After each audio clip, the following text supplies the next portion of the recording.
하나님 말씀 창세기 4장 16절부터 5장 32절까지 제가 읽겠습니다. 가인이 여호와 앞을 떠나서 에덴 동쪽 노 땅에 거주하더니 아내와 동침함에 그가 임신하여 에녹을 낳은지라. 가인이 성을 쌓고 그의 아들의 이름으로 성을 이름하여 에녹이라 하니라. 에녹이 이랏을 낳고 이랏은 무야엘을 낳고 무야엘은 무드사엘을 낳고 무드사엘은 라멕을 낳았더라. 라멕이 두 아내를 맞이하였으니 하나의 이름은 아다요 하나의 이름은 실라였더라. 아다는 야베아를 낳았으니 그는 장막에 거주하며 가축을 치는 자의 조상이 되었고 그의 아우의 이름은 유발이니 그는 수금과 퉁소를 잡는 모든 자의 조상이 되었으며 실라는 두발가인을 낳았으니 그는 구리와 쇠로 여러 가지 기구를 만드는 자요 두발가인의 누이는 나아마였더라. 라멕이 아내들에게 이르되 아다와 실라여 내 목소리를 들으라. 라멕의 아내들이여 내 말을 들으라. 나의 상처로 말미암아 내가 사람을 죽였고 나의 상함으로 말미암아 소년을 죽였도다. 가인을 위하여는 벌이 700일진데 라멕을 위하여는 벌이 7700일이로다 하였더라. 아담이 다시 자기 아내와 동침함에 그가 아들을 낳아 그의 이름을 셋이라 하였으니 이는 하나님이 내게 가인이 죽인 아벨 대신에 다른 씨를 주셨다 함이며 셋도 아들을 낳고 그의 이름을 에노스라 하였으며 그때 사람들이 비로소 여호와의 이름을 불렀더라. 이것은 아담의 계보를 적은 책이니라. 하나님이 사람을 창조하실 때에 하나님의 모양대로 지으시되 남자와 여자를 창조하셨고 그들이 창조되던 날에 하나님이 그들에게 복을 주시고 그들의 이름을 사람이라 일컬으셨더라. 아담은 130세에 자기 모양 곧 자기의 형상과 같은 아들을 낳아 이름을 셋이라 하였고 아담은 셋을 낳은 후 800년을 지내며 자녀들을 낳았으며 그는 930세를 살고 죽었더라. 21절 보십니다. 에녹은 65세에 무드셀라를 낳았고 무드셀라를 낳은 후 300년을 하나님과 동행하며 자녀들을 낳았으며 그는 365세를 살았더라. 에녹이 하나님과 동행하더니 하나님이 그를 데려가심으로 세상에 있지 아니하였더라. 무드셀라는 187세에 라멕을 낳았고 라멕을 낳은 후 782년을 지내며 자녀를 낳았으며 그는 969세를 살고 죽었더라. 라멕은 182세에 아들을 낳고 이름을 노아라 하여 이르되 여호와께서 땅을 저주하심으로 수고롭게 일하는 우리를 이 아들이 안위하리라 하였더라. 라멕은 노아를 낳은 후 595년을 지내며 자녀들을 낳았으며 그는 777세를 살고 죽었더라. 노아는 500세 된 후에 셈과 함과 야벳을 낳았더라. 아멘. 오늘도 예수만 그리스도이시고 그리스도는 십자가에서 죽으시고 부활하심으로 우리 인간의 모든 문제를 다 해결하셨습니다. 하나님 만나는 길을 열어주시고 죄와 저주 문제 완벽하게 해결해 주시고 사탄 마귀를 완전히 꺾으신 것입니다. 이 모든 문제 해결자 되시고 모든 복이 되시는 예수 그리스도를 어떻게 해야 되냐? 나의 주인으로 오늘 모셔야 되는 것입니다. 예수 그리스도가 내 인생의 주인이 될 때 여호와는 나의 목자시니 내가 부족함이 없으리로다 하는 고백을 할 수 있게 되고 요한복음 2장에 나오는 대로 예수 그리스도가 주인이 되니까 물이 변하여 포도주가 되지는 기적의 역사가 일어나는 것입니다. 그리고 우리 인생의 방향은 세계복음화에 맞추고 세계복음화하기 위해서 우리는 전도하고 선교하며 우리의 자녀들을 제자로 세워야 되는 것입니다. 그리스도 제자, 전도 제자, 경제 제자, 강단 제자, 절대 제자의 언약을 탁 붙잡고 여러분과 제가 기도를 해야 됩니다. 하나님이 그러면 다 제자로 세워주실 것을 믿습니다. 그리고 세계복음화하기 위해서 우리 성도님들은 다 전도제자가 돼요. 전도제자. 전도제자는 전도자의 삶을 살아야 전도제자예요. 오늘의 말씀, 오늘의 기도, 오늘의 전도를 생각하고 구원의 길도 써보고 그리고 나의 전도 찾아서 실천하면 영적 상태가 좋아지고 현장 정복자, 성공자의 축복을 누리는 것입니다. 그리고 금년에는 요셉같이 형통한 자가 되자. 임마누엘을 계속 누리면 여호와께서 요셉과 함께 하심으로 그가 범사에 형통하였더라. 하나님이 범사에 형통하는 증거를 주십니다. 특별히 치유를 해 주십니다. 그래서 내 개인의 영적 문제, 마음의 상처, 육신의 질병, 정신 문제, 중독까지 금년에는 다 치유받고 온전히 치유받고 근본적으로 치유받자. 하나님이 치유의 역사를 이루어 주실 것을 믿습니다. 그리고 나 개인이 치유되면 가정도 치유됩니다. 그래서 가정이 복음화되고 행복한 가정, 예수 그리스도가 주인이 되니까 부족함이 없는 가정, 평안한 가정, 전도와 선교에 쓰임받는 복된 가정이 되는 것입니다. 교회도 치유받아서 성령 충만하고 행복한 교회, 건강한 교회, 주의 손이 함께하고 주의 은혜가 보이며 안디옥 교회 같이 전도와 선교를 통해서 세계복음화에 쓰임받는 그런 교회가 되는 것입니다. 그리고 우리 후대들은 다 금년에 서밋으로 세워져야 된다. 특히 기도가 되어지는 영적 서밋. 여러분, 기도가 다라고 생각하는 사람은요, 기도합니다.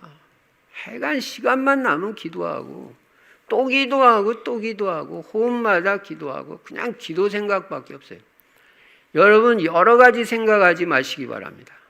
여러분이 역사가 일어나려면 한두 가지만 생각해야지 이것저것 생각하기 때문에 역사가 안 일어나요. 기도만 생각하든지 전도만 생각하든지 조금 더 생각하면 기도하고 전도 두 가지만 생각하든지 그럼 그 안에 다 들어있어요. 건강도 들어있고 경제 축복도 오고 여러분 증인 된다니까요. 예배만 생각하든지 제가 오로지 기도하고 전도하고 예배만 생각했는데 난 다른 거 아무것도 생각한 거 없는데 하나님이 제게 이런 증거를 주셨습니다. 그게 증인이에요. 질병도 치유받고 경제도 회복되고 자녀도 복음 속으로 들어오고 말씀대로 가면 될 수밖에 없는 것입니다. 그래서 여러분이 기도가 되고 자녀들이 기도가 돼야 돼요. 기도가. 특히 아침 기도 놓치지 마라. 10분 집중해서 기도하는 시간 꼭 가져라. 특별히 바쁜 일에 있어서 못했을 때는 아이가 낮에라도 어쨌든 뭐 시간 내서 기도는 빼놓으면 안 되는 거예요. 그래야 사람이 영적인 힘이 있고 뭐 살아있는 것 같지 기도 없으면요 힘도 하나도 없고 되는 일도 없습니다. 파수망대가 뭐예요? 기도로 깨어있고 빛을 비추는 사람이 파수망대잖아요. 그래서 영적 서밋 되고 기능 서밋, 문화 서밋 돼서 형장 정복하고 교회 살리고 세계복음화에 쓰임받는 것입니다. 그리고 금년에는 꼭 빛의 경제에 응답을 받자. 그래야 교회 살리고 세계 선교할 수 있어요. 빛의 경제. 그렇게 되려면 올바른 경제관, 올바른 직업관, 올바른 헌금관이 돼야 빛의 경제가 회복됩니다. 그리고 그리스도 하나님의 나라 성령 충만은 하나님 앞에 가는 그날까지 매일 누리는 것입니다. 자, 이 말씀을 바탕으로 오늘 본문에 보니까 오늘 본문에는 족보가 나옵니다. 족보. 아이고, 뭔 이렇게 족보를 길게 씁니까? 여러분, 필요 없으면 이렇게 길게 안 써요. 다 필요하기 때문에 하나님이 이 족보를 쭉 기록하시는 것입니다. 여러분이 족보가 중요하고 가문이 중요하다는 거 알아야 돼요. 이 패밀리 라인, 가문이 중요해요. 가문이. 오늘 어떤 가문을 만들어야 되냐? 오늘 분명히 담나야 됩니다. 오늘 가인의 가문과 셋의 가문 두 족보가 나옵니다. 그래서 우리는 우리의 가문을 평생 어떤 가문으로 만들어야 할 것인지 오늘 깊이 생각해 보면서 은혜를 받는 시간이 되시기를 바랍니다. 첫 번째로 깨닫는 것은 조금 전에 말씀드린 대로 가문의 중요성, 족보의 중요성인 것입니다. 여러분은 혈통, 족보, 가문을 어떻게 생각하시는지 몰라도 성경은, 하나님은 아주 중요하게 생각해요. 그러면 우리도 가문, 혈통, 족보를 중요하게 생각해야 됩니다. 그래서 구약 성경 여러 곳에 보면 족보를 쭉 소개하고 있고요. 오늘 본문에도 창세기 4장 16절부터 5장 32절까지 족보가 쭉 나오고 있습니다. 하나님을 말씀하실 때도 그냥 하나님이라고 안 하고 아브라함의 하나님, 이삭의 하나님, 야곱의 하나님이라고 말하잖아요. 그건 뭐냐? 한 가문의 하나님이라는 거예요. 너 할아버지 아브라함의 하나님이다. 내가 네 아버지 믿음으로 살았지? 내가 너 아버지 이삭의 하나님이야. 너 야곱도 내가 너의 하나님이다. 야곱의 하나님. 가문의 하나님을 말해요. 여러분의 자녀가 하나님을 알아야 돼요. 여러분의 가문이 하나님을 아는 가문이 되어야 돼요. 그래서 왕이나 제사장이나 선지자를 세울 때도 반드시 혈통을 따지는 것을 보게 됩니다. 특히 창세기는 히브리어로 토레도트, 즉 생명을 중심으로 해서 이 창세기 말씀이 엮어지는데, 이 생명이라는 말이 나올 때는 반드시 족보, 혈통이 따라서 나오는 것입니다. 아브라함, 이삭도 이 혈통을 중요하게 여긴 것을 볼 수가 있습니다. 창세기 12장에 보면 아브라함이 하나님이 인도하시는 가나안 땅에 이르렀습니다. 그 하나님이 인도했으면 그냥 뭐 첫판부터 뭐가 다 잘 될 줄 알았죠. 근데 가보니까 뭐 잘 되는 게 없고 기근이 들었어요. 여러분 그럼 어떻게 하겠습니까? 하나님이 나를 어떤 동네로 인도해서 살러 왔는데 오니까 이 동네가 뭐 기근이 들고 뭐가 안 되는 거예요. 그럼 어떻게 해야 돼요? 그 하나님이 인도하신 그 동네 떠나야 돼요. 어떻게 돼야 돼요? 그 하나님이 가라고 해서 갖고 계획이 있으니까 거기서 하나님의 계획을 찾고 인도를 받아야 되는데, 아브라함은 바로 이 양식이 있다는 애굽으로 내려가게 됩니다. 여러분, 애굽으로 내려간다, 그 말은 지리적으로 내려간다는 의미만 있는 게 아니에요. 신앙이 내려간다는 거예요. 신앙이. 여러분, 하나님이 거하게 하시는 지역 땅에서 우리는 사는 거예요. 하나님의 뜻대로 살아야 돼요. 먹을 거 없어도 그래요. 우리는 사람이 떡으로만 살 것이 아니요, 하나님의 입으로 나오는 말씀으로 살 것입니다. 우리는 말씀 따라가는 인생이지 양식 따라가는 인생이 아닙니다. 그러면 죽을 거가 아니야. 안 죽어요. 근데 애굽에 내려갔는데 벌써 내려가면서부터 걱정이 생기는 거야. 자기 아내가 좀 얼굴이 예뻤던 것 같아요. 그러면 내가 남편인 걸 알면 애굽 사람들이 나를 죽이고 자기 아내 사라를 빼앗아 갈 게 아니냐. 그게 다 자기 생각이죠. 여러분, 뭐뭐 할까요? 미리 선수치고 그렇게 하지 마세요. 그건 자기 생각이에요. 그 염려해서 그렇게 하거든요. 미리 선수를 친다니까. 이렇게 될 것 같아서. 그거 다 자기 생각입니다. 그렇지 않습니다. 말씀대로 인도받아야 되고 기도하며 성령에 인도받아야 됩니다. 그래가지고 자기 아내를 누이라고 속였어요. 왜냐하면은 자기는 죽으면 안 된다는 거예요. 내 아내는 뺏기는 한이 있더라도 자기는 죽으면 안 된다는 거예요. 왜냐? 자기가 죽으면 족보가 연결이 안 돼요. 이스라엘 사람들은 이만큼 혈통을 중요하게 생각하고요. 이거 뭐 자식이 없으면 인생 아무것도 아니에요. 이스라엘 사람들. 그래서 어쨌든 근데 자기가 살아있어야 애를 낳을 거 아니에요. 자기 가문이 이어질 거 아니에요. 그래서 아브라함은 자기의 족보와 혈통을 생각한 것입니다. 창세기 38장에 보면은 다말이라는 여자가 나오는데 이 여자도 마찬가지입니다. 이스라엘은 혈통을 얼마나 중요하게 생각하느냐 하면요, 큰 형이 결혼을 했다가 죽으면 그 동생이 다른 데 결혼하면 안 돼요. 형수하고 결혼을 해야 돼요. 그래서 자기 형의 그 씨를 이어가야 돼요. 그게 계대존속법이에요. 그래서 자녀를 낳아가지고 그 혈통을 이어가는데, 만약에 이런 뭐 좀 극단적인 예지만 그 동생도 죽었다, 자녀를 낳지 못하고 죽었다, 그러면 이 여자는 다른 데 또 시집 못 가요. 세 번째 시동생에게 시집을 가야 돼요. 그래가지고 그래도 반드시 후대를 낳아야 되는 거예요.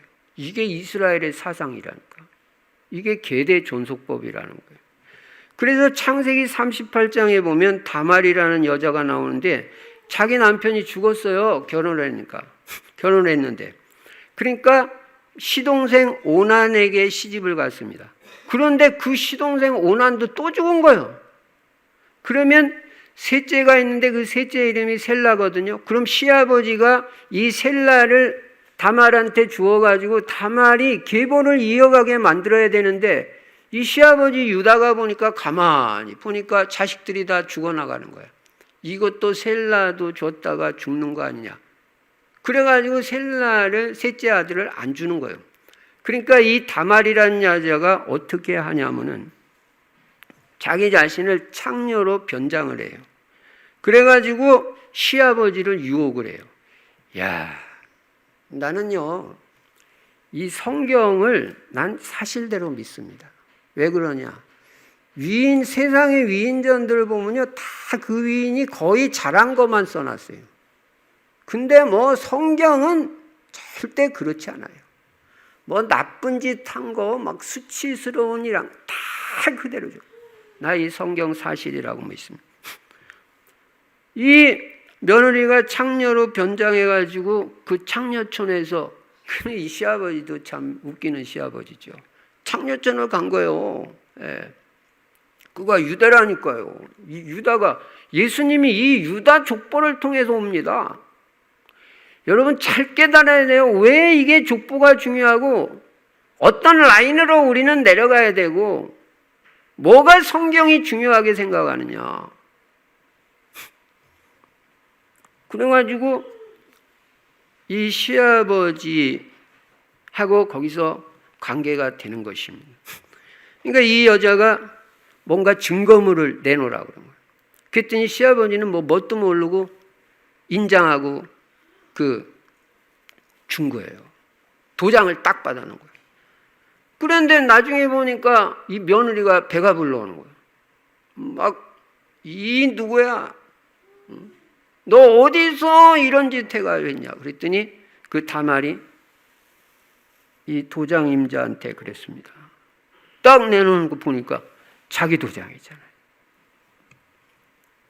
그랬을 때 이 유다가 뭐라고 말하냐면, 우리 같은 이런저런 소리 했을지도 모르죠. 근데 이 유다는, 그래서 이 유다가 훌륭해. 창세기 38장 26절에 보면 너는 나보다 옳도다. 네가 옳다. 내가 마땅히 셋째 아들 너한테 줘야 되는데 안 주니까 너는 우리 가문에 씨를 남겨야 되니까 나를 통해서라도 낳으려고 했구나. 네가 나보다 옳다. 여러분, 윤리적 관점에서 이걸 보면 이거는 있을 수 없는 얘기잖아요. 어떻게 시아버지 통해서 애를 낳아요? 그러나 이게 언약적 관점에서는요, 그럴 수 있다는 거예요. 그렇게 또 해야 된다는 거예요. 그래서라도 애를 낳아가지고 이 아브라함의 가문, 유다의 가문을 언약의 가문으로 이어가야 된다는 거예요. 이만큼 혈통을 중요하게 생각하고 가문을 중요하게 생각하는 것이 성경인 것입니다.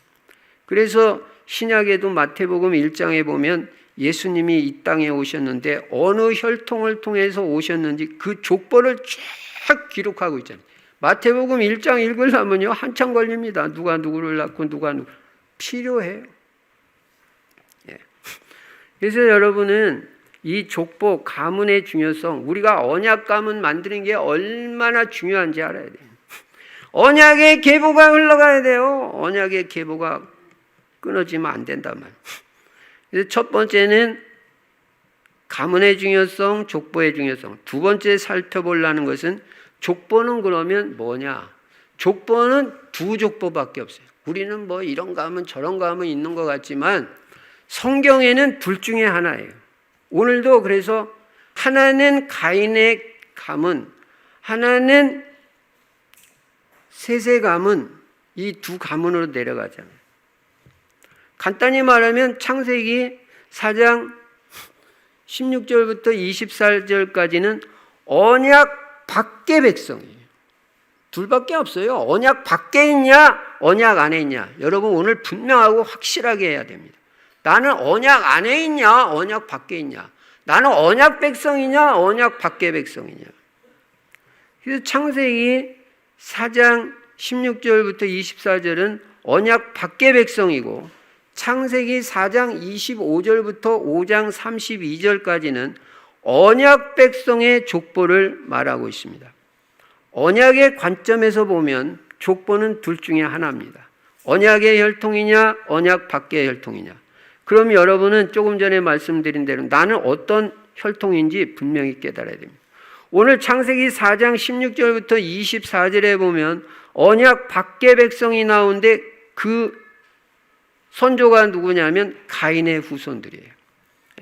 가인 예배 실패한 자죠. 16절에 보시면요. 4장 16절에 보시면 가인이 여호와 앞을 떠나서 여러분 이렇게 되면 어떻게 되는 거예요? 떠날 때가 따로 있지 하나님을 떠나면 어떻게 되는 거예요? 가인은 하나님을 떠나서 여러분과 저는 죽어도 하나님 안에서 죽어야 돼요. 하나님 떠나면 이건 죽는 거예요. 예배 떠나고 교회 떠나면 죽는 거예요, 이거는. 근데 가인이 여호와 앞을 떠나서 에덴 동쪽 노 땅에 거주하더니 에덴 동쪽 땅을 제가 지지난주에 에덴 동쪽 말했죠. 거기로 갔어요. 그래서 아내와 동침함에 그가 임신하여 에녹을 낳은지라 가인이 성을 쌓고 그의 아들의 이름으로 성을 이름하여 에녹이라 하니라. 여기서 성은 시티를 말해 도시를 만든 거예요. 그래서 해밍웨이 소설 보면 인간은 도시를 만들었고 하나님은 신은 자연을 만들었다. 그런 내용이 나와요. 그래서 이 도시 세속 문명을 만들어 나가는 거예요. 가인이 자기가 동생 아벨을 죽였더라도 하나님, 저는 하나님 떠나면 살 수 없어요. 하나님, 제가 동생 죽인 것 진짜 잘못했어요. 저를 용서해 주세요. 회개하고 용서 구하고 끝까지 하나님 앞에 살아야 됐는데 회개하지 않아요. 그리고 하나님을 떠난 거예요. 그래가지고 언약과는 상관없는 족보를 형성하게 됩니다. 이 가인의 후손이 만든 이 도시, 성이 이제 에녹이라고 그 아들의 이름을 따서 지었는데 이게 어디까지 발전해 나가면 창세기 11장 바벨탑까지 발전해 나갑니다. 하나님을 떠나서 하늘에까지 닿으려고 쌓았던 모든 것, 그게 바벨탑이거든요. 하나님 떠난 사람들은요, 뭔가 쌓아나가요. 그냥 계속 쌓아나가는데 그게 나중에 무너진다는 것도 모르고 그냥 쌓아나가요. 그게 다 바벨탑입니다. 여러분, 하나님 떠나서 뭐 좀 되는 것 같은 거, 그거 되는 거 아닙니다. 속으면 안 됩니다. 우리는 살아도 예수 그리스도, 죽어도 예수 그리스도, 오직 예수 그리스도예요. 그거 벌어서 뭐 하려고요? 그래가지고 나중에 어떻게 되세요? 바벨탑이 다 무너져요. 무너지는 날이 반드시 무너집니다. 세상도 자녀도 육체도 하루아침에 다 무너지는 것이에요. 그래서 우리는 평생 오직 예수 그리스도 안에서 살아야 되는 것입니다. 가인의 후손들이 이렇게 세속 문명을 발전해 나가는데요. 18절에 보니까 에녹이 이랏을 낳고 이랏은 무야엘을 낳고 무야엘은 무드사엘을 낳고 무드사엘은 라멕을 낳았더라. 이렇게 쭉 나옵니다. 근데 이 이름을 잘 살펴보면요, 이랏이라는 말은 뭐냐면 자기를 과시한다, 그런 뜻이에요. 자기를 과시한다. 하나님 떠나니까 이렇게 되는 거예요. 무야엘은 하나님에 대한 적개심. 아니, 이름을 줘도 이런 식으로 지면 이거 되겠어요? 근데 하나님 떠나면 이렇게 된다는 거예요. 무드사엘은 지옥의 사람이란 뜻이에요. 라멕은 나는 강하다, 그런 말이에요.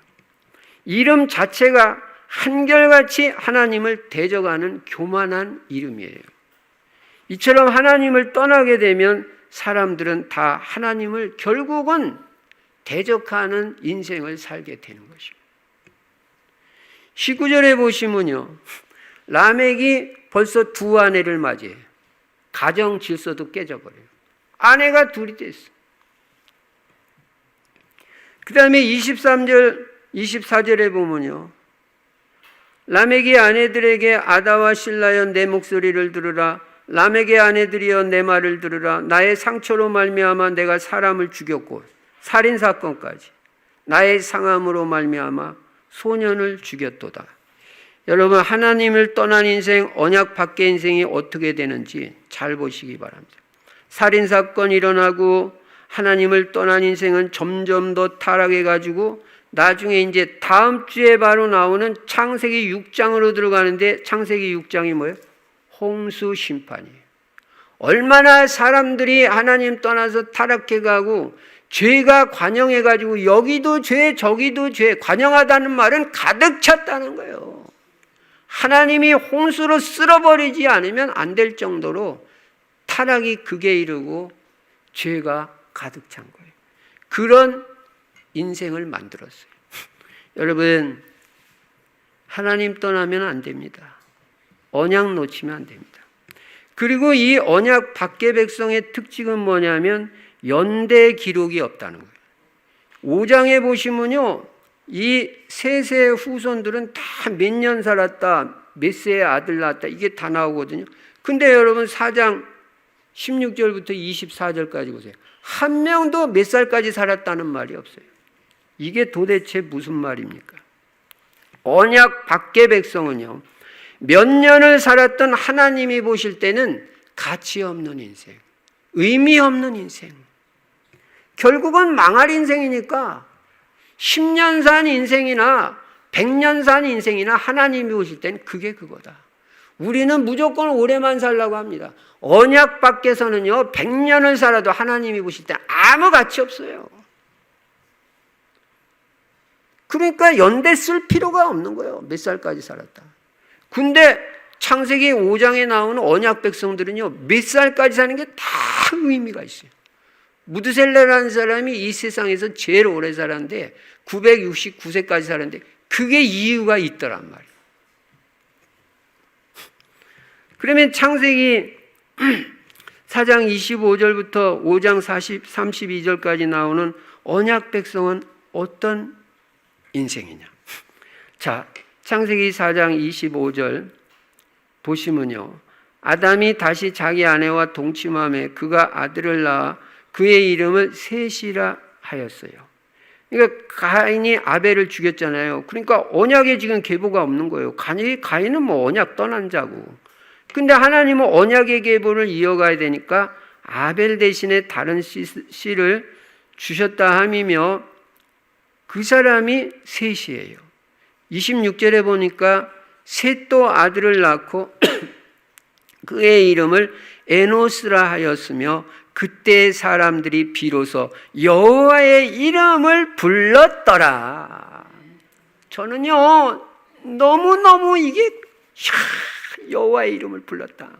언약 백성은 여호와의 이름을 부르는구나. 야, 우리는 그냥 쑥 지나가기 쉬워요. 근데 저는 이거 볼 때 너무너무 이 전율이 느껴지는 거예요. 야, 에노스는 셋의 아들 에노스는 여호와의 이름을 불렀구나. 가인의 후손들은 이거는 완전 하나님 대적하는 인생을 살아가게 되는데, 에노스는 에노스 시대가 돼서 여호와의 이름을 불렀구나. 여러분, 여호와의 이름을 불렀다. 이게 무슨 말이에요? 언약 백성은 여호와 하나님의 신앙으로 사는 사람들이다. 우리는 여호와 하나님 신앙으로 사는 사람이다. 우리는 믿음으로 사는 사람이지 세상 방식 따라가는 언약 밖의 백성이 아니다. 그래서 거기 나오는 언약 가문의 사람들이 다 의미 있는 사람들이에요. 중요한 사람들이. 그러나 특별히 이 성경에서 의미 있게 주목하는 인물이 두 사람이 있어요. 그 사람이 바로 누구냐면 에녹과 무드셀라예요. 24절 보시면요. 5장 24절 보시면 에녹이 하나님과 동행하더니, 이 말도 참나. 하나님과 동행했대. 여러분, 하나님과 동행하십니까? 주와 같이 길 가는 것 즐거운 일 아닌가. 우리 주님 걸어가신 발자취를 밟겠네.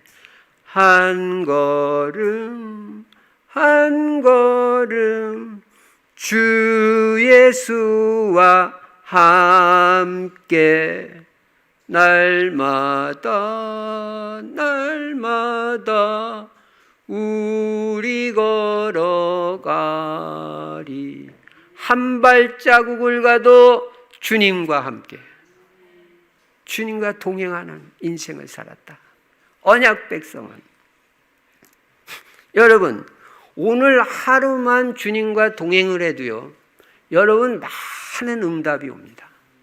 오늘 하루만 성령의 인도를 받아도 엄청난 응답이 오고요, 한 번만 성령의 인도를 받아도 큰 응답이 와요. 한 번만. 하루 종일은 아니고. 근데 에녹은 하루도 아니고 1년도 아니고 300년을 하나님과 쫙 같이 가는 인생. 이게 언약의 인생이에요. 이걸 언약의 여정이라고. 여러분, 하나님과 함께 동행하려면요, 여러분 주장, 여러분 계획, 여러분 뜻 가지고는 절대 하나님과 동행 안 됩니다. 그래서 하나님과 동행하는 전제 조건은 갈라디아서 2장 20절이 돼야 하나님과 동행할 수 있다. 나는 죽고 그리스도가 사는 삶을 사는 사람만이 하나님과 동행하고 하나님의 인도를 받을 수가 있는 것입니다. 자아가 없어요. 내 계획, 내 뜻이 없어요. 주님, 저는 주님의 뜻만 있어요. 주님이 인도하시는 대로 저는 가요. 동으로 가든 서로 가든 주님이 인도하신 대로 주와 함께 가겠네요. 갈라디아서 2장 20절 되시기 바랍니다. 그래야 여호와께 복받은 자가 됩니다. 신약성경 히브리서 11장 5절에 보면 이 에녹에 대해서 말하는데, 그는 하나님을 기쁘시게 한 자라고 말씀하고 있습니다. 그러니까 에녹의 중심, 마음의 중심과 소원은 오직 하나님만 기쁘시게 해드리는 것이 그의 인생의 목표예요.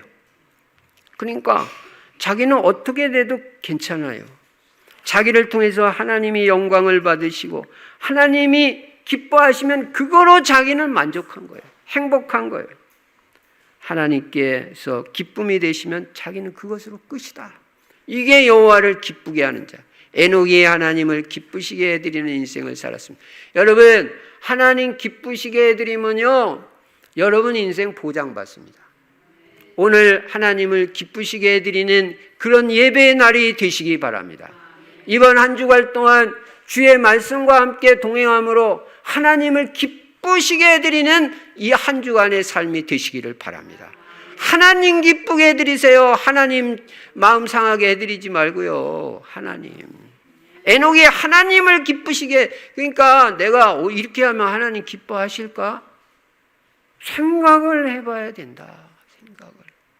이렇게 하시면 하나님 기뻐 안 하시겠지. 그럼 안 하는 거예요. 하나님 기뻐하시지. 그럼 나는 손해를 봐도 해.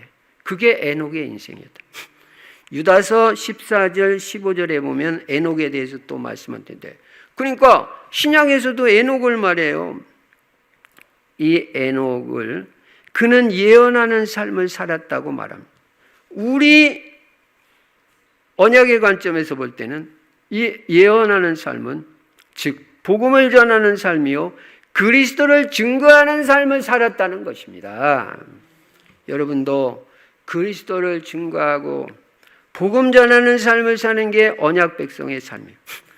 이 에녹은 300년을 하나님과 동행하다 보니까 너는 천국에 바로 가도 문화쇼크 안 일으키고 금방 잘 적응할 것 같다. 그래서 에녹은요, 죽음을 보지 않고 하늘로 올라간 지구상 2사람 중에 한 사람이에요. 그래서 여기 지금 다 뭐 900 몇 살까지 살고 그러는데, 짧게 산 사람이 노아 777살까지 노아 아버지가, 예? 그렇게 살았잖아요. 근데 이 에녹은 365세 때 하나님이 불러가셨어요. 그래서 죽음을 보지 않고 천국으로. 엘리야하고 2사람이죠. 여러분, 하나님과 동행하는 복된 인생이 되시기 바랍니다. 그 다음 인물이 무드셀라인데요. 이 무드셀라는 에녹의 아들이에요. 예. 지금 하나님과 300년을 동행한 그 에녹의 아들이 무드셀라. 21절에 보시면요, 에녹은 65세에 무드셀라를 낳았다. 그리고 무드셀라를 낳은 후에 300년을 하나님과 동행하며 자녀들을 낳았으며 그랬습니다. 그러니까 무드셀라는 어떤 사람이냐면, 자기 아버지 에녹이 300년을 한결같이 하나님과 동행하는 인생을 살아가는 그 모습을 본 사람이야. 우리 아버지는 하나님과 함께 살았다. 동행하는 인생을 하루 이틀도 아니고 300년을 같이 살았다. 그러니까 에녹은 교육이 필요 없는 거예요. 어떤 의미에서. 왜냐, 다 보니까 자녀들이 하나님과 어떻게 동행하는지 무드셀라가 다 봤잖아요. 보면서 복음이 각인 뿌리 체질화되어지고 언약이 각인 뿌리 체질화된 거예요. 예. 그래가지고 이 무드셀라는 어떻게 했냐면, 무드셀라의 손자가 노아예요. 손자가 노아인데 그 손자 노아한테 계속 메시지를 준 거예요. 복음을 심고 언약을 심은 거예요. 그래가지고 이 무드셀라가 언제 죽었냐면요, 노아 홍수 심판 시작하는 해 죽었어요. 그러니까 이 말은 뭐냐면은, 이 무드셀라가 자기 손자가 방주 만드는 동안 계속해서 낙심하지 않고 방주를 계속해서 만들 수 있도록 계속 메시지를 주는 거예요. 그래서 일심 전심 지속으로 그 손자는 방주를 만든 거예요. 그래가지고 방주가 딱 완성될 때 하나님이 홍수 심판을 하니까, 그때는 이제 방주가 완성됐으니까 무드셀라는 사명 다 감당한 거예요. 손자에게 메시지 계속 다 주고. 그랬을 때 하나님이 불러가시고, 그게 인생 최고 오래 산 인물이 된 거예요. 그러니까 언약 백성은 오래 사는 것도 이유가 있고요. 969살까지 살았는데 할 일 없어서 그렇게 산 게 아니에요. 사명 감당하는 한은 하나님이 안 불러가요. 특히 연세 드신 분들, 손자 손녀에게 언약 심으세요. 오래 살고 싶거든. 손자 손녀한테 오래 언약 안 심는 사람들은요, 사명 없어요. 그 사람들 오래 살 이유가 뭐가 있어요? 무드셀라가 노아한테 계속 언약 심은 거예요. 그래서 노아는 그 할아버지한테 메시지 받고 계속 일심 전심 지속으로 오직 예수 그리스도 복음운동, 방주운동. 딱 방주가 완성되니까 하나님은 홍수 심판 내리시고, 무드셀라는 사명 다 감당하니까 하나님 앞으로. 그게 지상에서 최고 오래 산 사람이 된 거예요. 사명 감당하는 한은, 여러분은 뭐 질병 걸리면 죽을 것 같죠? 그게 착각이고 실수입니다. 록펠러는요, 지난주에 록펠러 얘기했지만 54세에 암 발견됐는데 44년 더 살고 98세에 갔어요. 사명이 있는 사람은 안 죽어요. 사명 뭔지 깨달으라고요. 세상적인 생각하지 말고요. 의사 말은 참고만 하시고. 그래서 우리는 우리의 후대들을 무드셀라 같이 시대 살리는 제자로 키워야 되는데, 여기서 세 번째로 생각해 볼게, 부모의 사명인 것입니다. 이처럼 언약 가문, 축복의 가문을 만들어 가는데 이 부모가 이렇게 무드셀라, 에녹같이 중요한 거예요. 사명 감당해야 돼요. 그러면 부모의 사명이 뭐냐? 오늘 명심해야 됩니다. 첫째가 기도입니다. 기도. 부모는 자녀를 위해서 기도하는 사명이 돈 벌어다 주고 학비 대주는 일보다 더 중요하다는 걸 깨달아야 돼요. 이거 못 깨달으면 언약 백성 아니에요. 우리는 뭐 돈 잘 벌어다 주고 뭐 학비 잘 대주고 내가 너 다 교육시켜줬는데, 아이고, 그거는 여러분 생각이죠. 하나님 보실 때 너 한 거 아무것도 없어. 그거 불신자도 해. 너 자녀를 위해서 그 기도 얼마나 했어. 그거 물어보시지. 너 돈 잘 벌어줘서 네 자식 대학원까지 나오게 너 잘했다 그러면 그런 소리 안 합니다. 부모의 최고의 사명은요, 기도의 사명이에요. 그러니까 제가 볼 때는요, 기도하는 부모를 만난 애가 최고 지상에서 복받은 애예요. 우리 엄마가 나를 위해서 기도해주고 우리 아버지가 나를 위해서 기도해주는 그런 엄마, 그런 아버지 만난 애는요, 집에서 부모님에 대해서 요만큼 더 헛소리 하면 안 돼요. 그저 감사만 해야 돼요. 사무엘의 어머니 한나의 기도로 사무엘이라는 인생이 됐지, 자기가 잘해서 됐습니까? 그 성전에다 누가 갖다 놨습니까? 사무엘 엄마가 결단 내리고 갖다 키운 거 아니에요. 갖다 맡긴 거예요. 기도하고 응답받아가지고. 모세가 그냥 됩니까? 자기 어머니 요게벳에 한이 있는 기도, 그리고 언약 전달을 통해서 모세라는 인물이 나오는 거예요. 부모가 이렇게 중요해요. 하나님은 부모의 기도는 반드시 응답하시고 축복하셔요. 그래서 제가 맨날 말합니다. 저도 그렇고 여러분도 그렇고 자녀를 위해서는요, 하루도 빠짐없이 기도해야 돼요. 그래야 나중에라도 뭐 할 말이 있는 거지. 아이고, 내가 너한테 돈 얼마를 그래서 자식 망하는 거예요. 언약 전달은 안 하고 돈만 물려주니까 그 돈 가지고 자식이 인생 망하는 거예요. 우리 절대 그런 거 안 합니다. 언약 전달, 기도하지. 그래서 여러분은 자녀를 위해서 기도하는 게 제일 사명이라는 걸 알고, 특히 지금 태아, 유아, 유치 그 키우는 부모들은요, 진짜 뭐 젖먹이고 뭐 한다고 뭐 바빠서 나 피곤해서 뭐 그런 소리 하지 마세요. 젖 주면서 기도하고요. 젖 주면서 언약 전달하고요. 밥 주면서 언약 전달하고요. 그래야지 뭐 내가 뭐 피곤해. 그게 무슨 엄마고 그게 무슨 아빠입니까? 기도하는 게 아빠고 기도하는 게 엄마죠. 두 번째, 부모의 사명은 언약 전달입니다. 노아같이 에녹같이 언약을 전달해야 돼요. 우리 인생의 최고의 축복은 우리 가문이 언약의 가문이 되는 거예요. 언약의 가문. 다 응답받는데 내 자식들만 예수 안 믿는다. 이거 뭐냔 말이에요. 우리는 평생 살고. 내 손자 손녀만 안 믿는다. 우리 대에서 언약 끝나면 안 됩니다. 우리 자녀, 우리 후대까지 계속해서 복음을 심고 언약의 바통을 전달해 가는 게 부모의 최대 사명입니다. 언약 못 심고 돈만 남겨주기 때문에 문제가 되는 것입니다. 미국에서 대통령 중에 최고의 존경받는 대통령이 아브라함 링컨입니다. 그 아브라함 링컨이 부모한테 무슨 유산 받은지 알아요? 제가 일부 예배 때도 이 낡은 성경, 이거 저는 일부러 낡게 만든 게 아니고 이거는 여기서만 보는 성경이라 나 이 성경 좋아해요. 왜 그러냐면 글씨가 커요. 이런 낡은 성경 하나를 그 아들한테 물려줬어요. 아무것도 돈 한 푼 안 밀렸어요.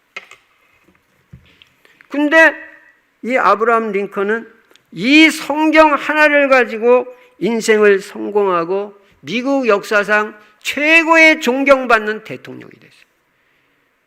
노예 해방시켰어요. 그 남부 노예와 그 후손들은요, 아브라함에 대해서 평생 대대로 감사합니다. 자기들 해방시켰어요. 그게 어디서 나와서 성경 물려줬어요. 언약 심었어요. 미국의 영적인 대각성운동에 가장 큰 영향을 끼쳤던 사람이 조나단 에드워드입니다. 전 프린스턴 대학 총장이에요. 근데 어떤 사람이 그것도 특별한 그런 취미 있는 사람이 있으니까 그 사람의 조나단 에드워드 가문의 후손들을 조사했어요. 근데 이 조나단 에드워드는 자기 아내 역시 훌륭한 믿음의 여자였어요.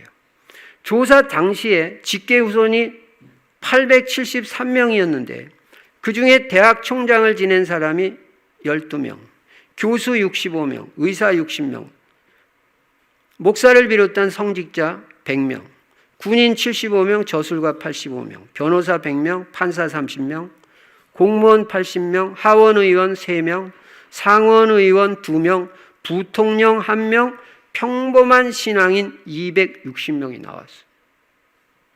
그런데 이 조나단 에드워드하고 똑같이 주일학교를 다니던 친구, 맥스 주크라는 친구가 있어요. 근데 이 친구는 주일학교 교회 다니다가 교회 떠났어요. 그래가지고 방탕한 생활을 하다가 신앙 없는 여자를 만났는데 그의 또 후손을 조사해 본 거예요. 그랬더니 후손 1292명 중에 유아 사망 309명, 거지 310명, 불구자 440명, 매춘부 50명, 도둑 60명, 살인자 70명, 별 볼 일 없는 사람 53명이었다. 조금 극단적인 예죠. 그러나 언약 있는 가문과 언약 밖에 있는 가문은 분명히 다르다는 걸 말해요. 자손 대대로. 여러분은 어떤 가문을 만들겠습니까? 언약 있는 부모의 영향이 후대까지 내려가는 거예요. 그래서 영적 가문을 만들고 언약의 가문을 만드는 것입니다. 분명한 차이 있습니다. 결론입니다. 이처럼 가문이 중요하고 혈통이 중요합니다. 우리는 자손 1000대까지 축복받는 언약의 가문을 만들어야 됩니다. 그러면 어떤 가문을 하나님이 축복하시고 어떤 혈통을 하나님이 축복하시냐? 피의 제사를 중요하게 생각하는 혈통, 피의 제사. 피제사 없으면 안 된다. 지난주에도 말했습니다. 언약을 중요하게 생각하고 평생 그 언약을 변함없이 본인이 붙잡고 살 뿐만 아니라 그 후손에게 언약을 전달하는 가문, 그런 가문을 하나님은 귀하게 보십니다. 자녀에게 다른 걸 못 심어도 언약을 심고 예배의 언약을 심고 너 예배 생을 걸어라. 록펠러 엄마가 그거 잘한 거예요. 세계 최고 부자 되는 거예요. 그리고 어떤 혈통을 축복하시? 늘 교회 중심, 성전 중심으로 사는 가문. 그 가문은 틀림없이 하나님이 축복하십니다. 그 다음에 네 번째는 하나님이 우리를 부르신 목적, 전도 선교를 중요하게 생각하고 전도 선교 중심으로 방향을 맞추고 사는 가문. 그 가문을 축복하시고 언약의 가문이 되게 하신다. 결론적으로 결국은 피, 언약, 메시아, 십자가, 성전, 언약궤의 비밀을 한 번에 완성하신 예수 그리스도 중심의 가문, 복음 중심의 가문을 가장 축복하신다. 여러분, 오늘 가문의 중요성을 마음에 새기시기 바랍니다. 그리고 다른 무엇보다도 정말 자녀를 위해서 눈물로 금방 역사가 안 일어나면 눈물로 흘려서라도 기도하는 부모가 돼야 되고, 그 다음에는 자녀에게 언약 전달하는 부모. 무슨 언약이냐? 그리스도 세계복음화 강단 말씀 매주 전달해라. 내 자녀에게 강단 말씀 전달해라. 너 이 말씀 명심해라. 그리스도 세계복음화. 그게 명문 가문이지 뭐 먹을 거 잘해주고 그거 아니에요. 그래서 기도의 사명과 언약 전달의 사명을 잘 감당함으로 말미암아 자손 천대까지 세세감은 노아의 감, 또 에녹의 감은 그런 족보같이 하나님의 축복과 은혜가 자손 천대까지 넘치는 그런 응답과 축복이 여러분에게 임하시기를 주의 이름으로 축원합니다. 살아계신 우리 아버지 하나님, 오늘 우리에게 평생의 마음에 담아야 될 가문과 관계 있는 중요한 말씀을 주신 줄로 믿습니다. 우리 자신부터 언약이 확실하게 하시고 자녀뿐만 아니라 후대, 손자, 손녀에게까지 연세 드신 분들은 복음을 신고 언약 전달하고 영성을 키우고 기도의 사람으로 만들고 세계복음화에 쓰임받을 수 있는 제자로 세울 수 있는 은혜를 우리에게 허락하여 주시옵소서. 그래서 우리 성도님들의 가문이 자손 천대까지 언약의 가문, 그리스도의 가문, 세계복음화하는 가문 될 수 있도록 역사하여 주시옵소서. 주 예수 그리스도 이름으로 축복하며 기도드리옵나이다. 아멘.